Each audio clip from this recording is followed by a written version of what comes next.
Amir, apaan sih Hen? Dih, kalau kamu tahu sih. Kepala Hendra muncul di balik pintu. Ya tahulah, kan gak mungkin Wildan juga. Ngomong-ngomong, kamu udah jenguk Wildan?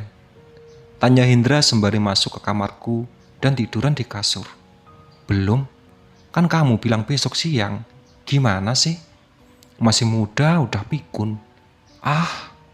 Kamu kagak ngerti kode dari aku. Maksudnya? Gak usah besok, sekarang aja yuk. Idih, sekarang udah jam 7 malam. Hendra, ngapain ke rumah sakit malam-malam? Ya sekalian itu. Oh, aku paham. Lama-lama kamu stres juga ya, nyari begituan melulu. Ntar giliran diikutin sampai kosan, teriak-teriak minta tolong. Namanya juga anak baru, Mir. Masih penasaran lah sama mereka. Yuk cabut sekarang. Sekalian kita nginep nemenin Wildan. Katanya dia sendirian doang. Kasian. Aku masih baca slider kuliah ini, Hen. Ucapku sambil menatap layar laptop. Bawa aja laptopnya ke rumah sakit. Baca di sana. Ini anak maksa banget deh. Yuk. Ayo. Hendra mengangkat alisnya sembari tersenyum. Jijik, Hen. Aku mau asal pakai motor kamu. Kan kamu yang ngajak. Bereslah kalau itu sih. Aku tunggu di depan ya. Hendra bangkit dari kasur dan keluar kamar. Aku ganti baju dan masukin laptop ke dalam tas. Setelah itu pergi ke parkiran motor. Hendra sudah menyalakan motornya. Gerak cepat amat kamu, Hen. Woi, iya dong. Yuk cepetan, ntar kemalaman. Aku naik di atas motor. Hendra pun langsung memacu sepeda motornya. Sebenarnya jarak dari kosan ke rumah sakit lumayan jauh. Kira-kira butuh waktu 45 menit. Jika menggunakan sepeda motor, hanya saja hasrat Hendra untuk berkenalan dengan penghuni rumah sakit. Sudah tak terbendung lagi. Begitulah sifatnya semenjak bisa melihat mereka. Biasanya di rumah sakit ada apaan aja, Mir? Tanya sedikit berteriak karena suara hampir tenggelam dalam hembusan angin yang kencang. Banyaklah, Hen. Balasku ikut berteriak. Contohnya? Nanti juga kamu lihat sendiri. Yang penting sekarang konsen bawa motornya. Siap, Bos. Jujur saja aku deg-degan melihat mengendarai motor dengan cepat dan mata batin terbuka. Khawatir akan terjadi benturan dengan mereka yang sengaja tidak lewat atau menyeberang. Bisa-bisa dia kaget dan malah bikin celaka. Jadi saja aku harus menugaskan si Tibo untuk mengamankan jalan. Dari wanita-wanita centil yang hobi mondar-mandir di jalan. Kurang dari setengah jam kami sudah sampai di depan rumah sakit. Lumayan cepat, mungkin karena Hendra memacu sepeda motor seperti orang kesetanan, didukung dengan jalan yang agak sepi. Kamu tunggu di sini dulu ya, aku parkir bentaran. Hendra menurunkanku di depan lobi rumah sakit. Tak lama, Hendra sudah kembali dari parkiran. Yuk masuk, anggap saja rumah sendiri. Aku hanya bisa mengerutkan dahi. Mungkin temanku itu perlu dirawat di rumah sakit juga, rumah sakit jiwa. Kamu tahu kamarnya Emang, Hen? Bentar, aku lihat di WhatsApp. Hendra mengambil ponsel di kantong jaketnya. Kamar Rafflesia nomor 8, ucap Hendra sembari menatap layar ponsel. Aku berjalan menghampiri satpam yang berdiri di lobi, menanyakan di mana letak kamar Rafflesia. Kesana katanya, Hen. Lurus terus, tinggal belok kiri. Aku menunjuk sebuah lorong panjang di samping kanan. Sip, kamu jalan duluan, Mir. Takut. Aku suka kaget kalau ada yang tiba-tiba nongol. Kami pun menyusuri lorong panjang, kemudian berbelok kiri, tepat di ujung lorong.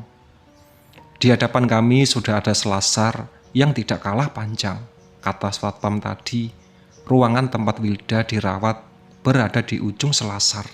Aku pun lanjut berjalan. Mir, apa Hen?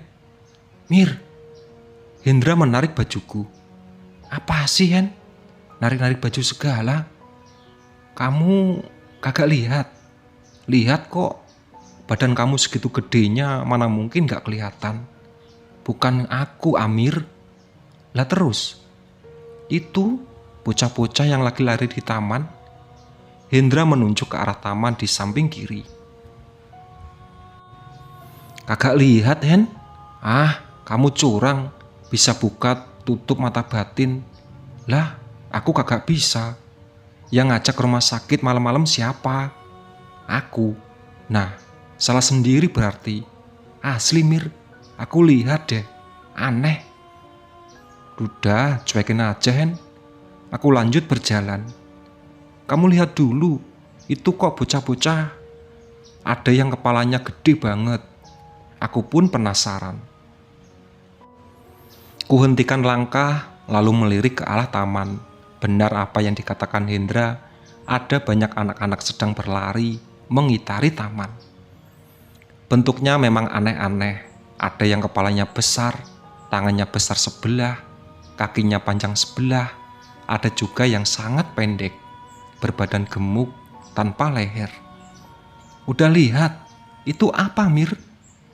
Aku juga gak tahu Hen. Udah yuk, buruan. Aku kembali berjalan menyusuri selasar rumah sakit. Hendra masih mengikutiku dari belakang. Di ujung selasar, aku kembali menghentikan langkah. Aku bilang juga cuekin Hen, ucapku sambil menoleh pada Hendra. Udah, aku cuekin kok Mir, elaknya. Tapi kok mereka malah ngikutin kita? Hendra jengak-jelinguk. Kagak ada. Noh, di balik semak-semak pada ngumpet. Aku mengarahkan pandangan ke semak-semak yang tidak jauh dari tempat kami berdiri. Masih Mir, matanya merah gitu, masa kagak kelihatan? Iya, terus gimana? Bentar deh. Aku memanggil si Tebu, memintanya untuk menjaga anak-anak itu agar tidak mengikuti kami sampai di kamar Wildan. Beres yuk, ucapku ketika melihat si Tebu berhasil menakuti anak-anak itu. Tibalah kami di depan kamar Wildan. Assalamualaikum, ucapku sambil membuka pintu kamarnya, sebuah kamar kelas 1 yang cukup besar. Wildan nampak kaget dengan kehadiran kami berdua. Ngapain kamu berdua kesini malam-malam? Tanyanya heran. Si Hendra yang ngajak Dan, balasku. Iya Dan, sekalian aku mau lihat-lihat penghuni sini kalau malam.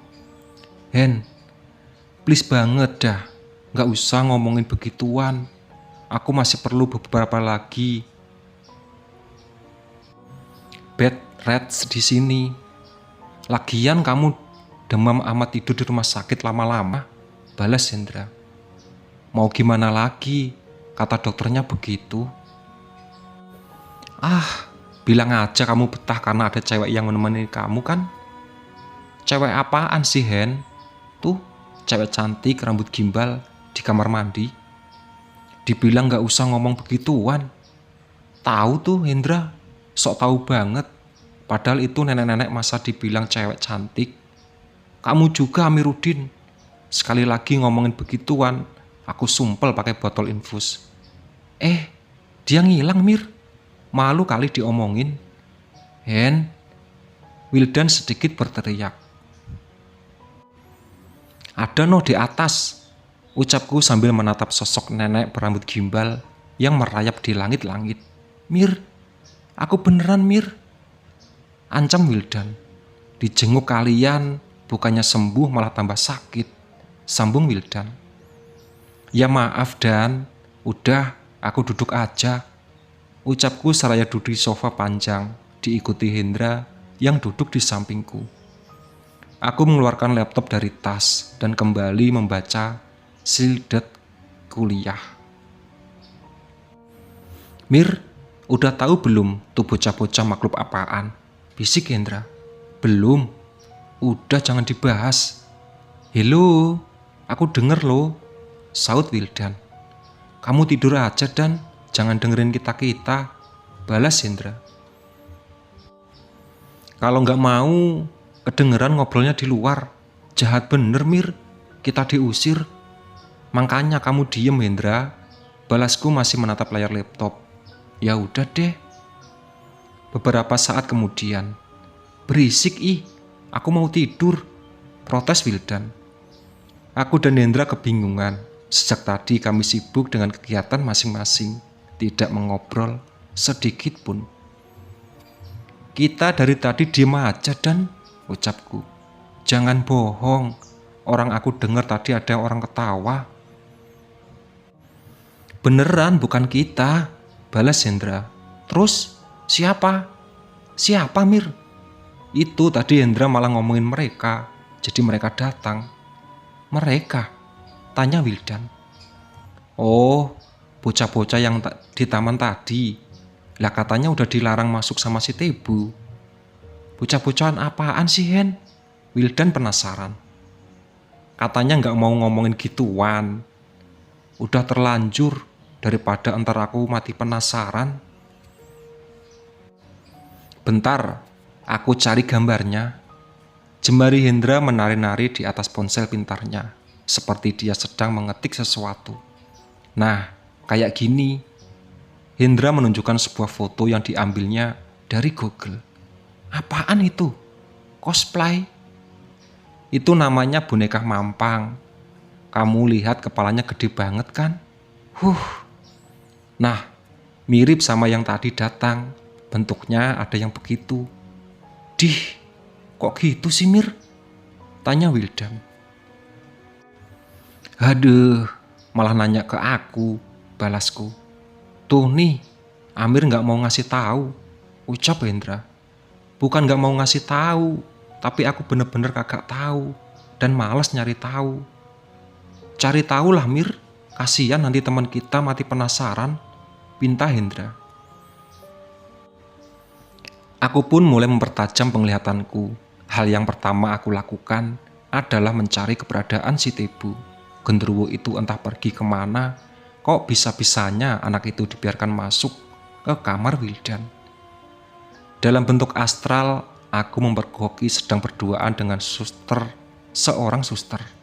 Parah ya, kamu malah pacaran, ucapnya mengagetkannya. Maaf Mir, kenapa ya? Tuh, anak-anak masuk ke kamar. Dasar anak-anak bandel, nanti saya pitas satu-satu. Bu, kamu tahu nggak tuh anak-anak kenapa bisa begitu? Suster itu menengok ke arahku, setengah wajahnya rusak, penuh dengan belatung. Mereka itu hanya korban, ucap suster itu. Korban?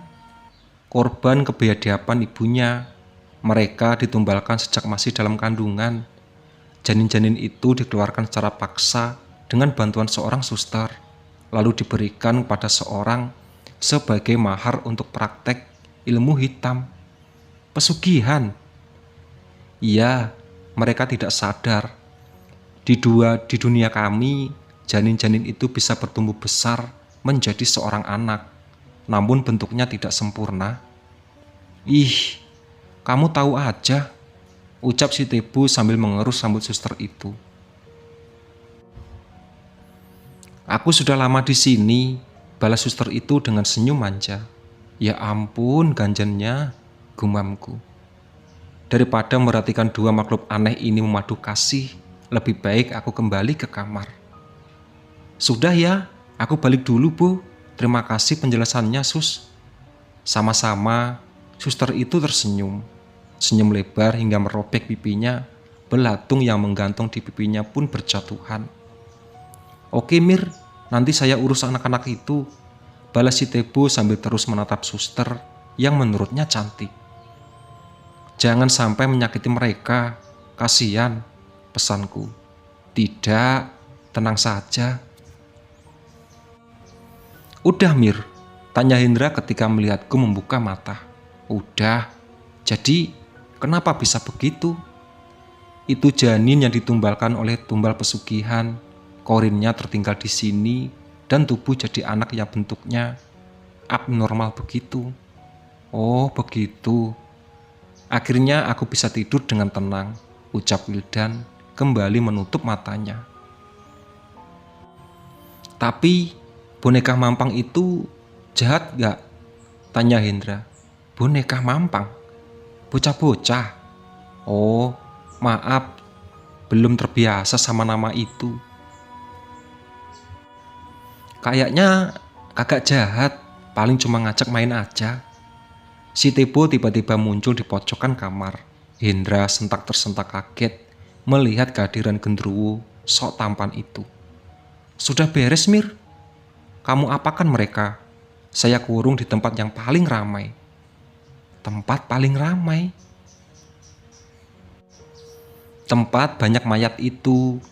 Di dalam sangat ramai. Jadi saya titipkan saja mereka pada penjaga di sana. Seorang wanita cantik, tapi hanya kepalanya saja. Hahaha. Jangan ketawa, Bu. Kalau ada yang dengar bisa gawat. Maaf, saya sering lupa. Sudah, sana pergi. Pacaran sama suster tadi.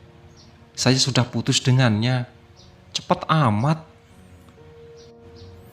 Suster di ruangan pojok sana jauh lebih cantik. Tapi dia sedikit kaget ketika saya berdehem di kamar mandi. Sampai lari tunggang langlang. Hah, maksudmu? Saya pergi dulu ya, kasihan dia sedang menangis. Aku baru paham dengan ucapannya. Ternyata suster yang dimaksud itu suster beneran alias manusia. Hei Tebu, kalau sampai kamu menakutinya, aku akan menyuruh si hitam mengurungmu di dalam lemari. Teriakku ketika melihat menembus tembok menuju ruangan pojok. Tidak, Mir. Aku hanya ingin melihat wajahnya saja, sautnya. Aku masih terjaga sambil membaca satu demi satu slide untuk bahan kuliah lusa. Hendra meminta izin tidur duluan di atas kasur lipat yang ada di ruangan. Sepanjang malam kondisi kamar sudah aman.